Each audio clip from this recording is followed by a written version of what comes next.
got back my brain. After mental fog, after physical inertia, lack of motivation brought about by what? The seasonal colds and cough, and a severe case of stomach spasm due to indigestion. Finally, I woke up alive again. Welcome, my fascinating Renaissance friends, to episode 207. And this is Miss Malu Cervantes, your fellow sojourner in my season of life, navigating the autumn of life for 60 years and beyond, and living the philosophy that has birthed this channel in the first place: aging wisely, aging gracefully, and aging wisely. Okay, I said that, I got back my brain because more than 2 weeks, several weeks, I have just been what?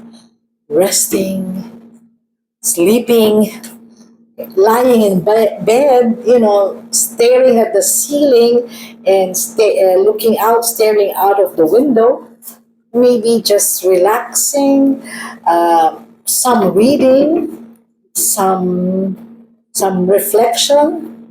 And guess what?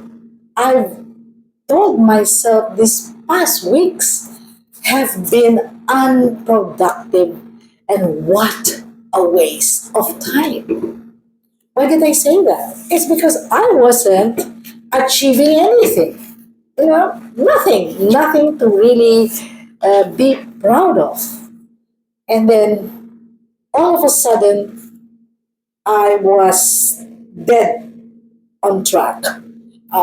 Well, not dead on track. I found myself, dead on track. And I told you before, I talk to myself, isn't it? Talk to myself, and when I do good, I commend myself, like, well done, Malu. And I'm also my worst critic. When I did something I'm not very proud of, I say, man, Malu, you messed up real bad this time. So I, again, was talking to myself, or myself talking to myself, whatever. Okay, I said, wait, hold on, Malu.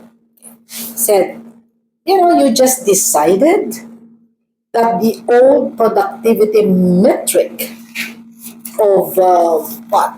List of things that you need to achieve, the achievement thing that you have always used to measure if you're happy today, if you're productive today, it no longer defines you. Remember? Yeah. Okay. And what defines you now is what matters most. Okay. Not the number of things that you have accomplished, but really, what matters most? Have you done that? One or two or three of them? Okay. And also the fact that your new productivity metric also includes freedom of time, freedom to do what makes you whole and not just busy, isn't it?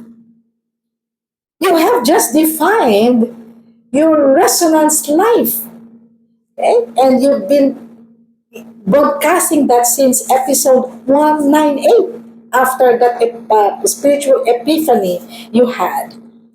And you have defined your overarching goal of your Renaissance life. Resonance life. And what is it? Freedom and independence. Don't you see, Malu? Again, you are living your resonance life, actually living it. I say, yeah, why? It says you're listening to your body says, I need rest. Okay? So you won't do anything, right? But rest, recharge, nourish yourself until you are well, and enjoying the stillness and the quietness of just lying down and daydreaming. Okay?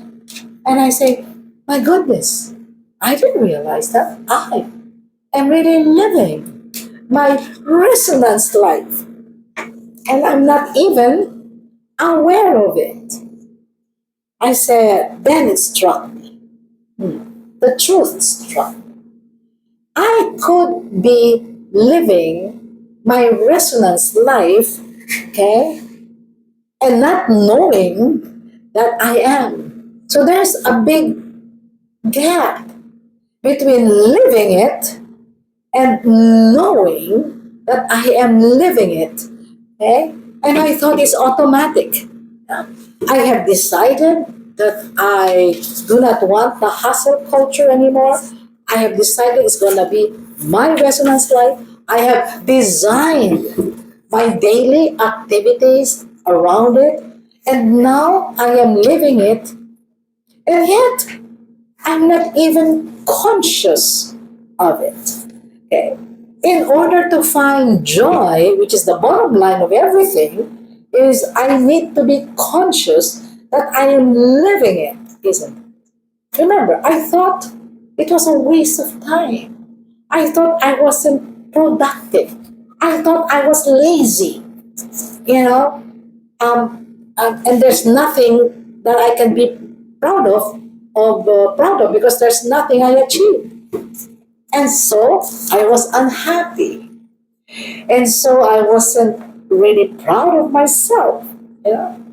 So this is the epiphany. It's really the epiphany. It is not just living my resonance life. I should be able to savor it. You know, savor, the dictionary defines it as delighting in it, tasting it, smelling it, okay? And it requires the five senses in order for it to be real, in order for it to be a reality. And I suppose and I suppose it's true for everything, isn't it? For everything. I'll give an example. I have friends who have amassed more than enough riches, wealth, positions, and possessions, and fame, and yet they operate from scarcity, which is lack, and not from abundance. So they're not actually happy, and yet, they have more than enough. Okay, maybe the fact is it hasn't sunk yet. It needs to sink.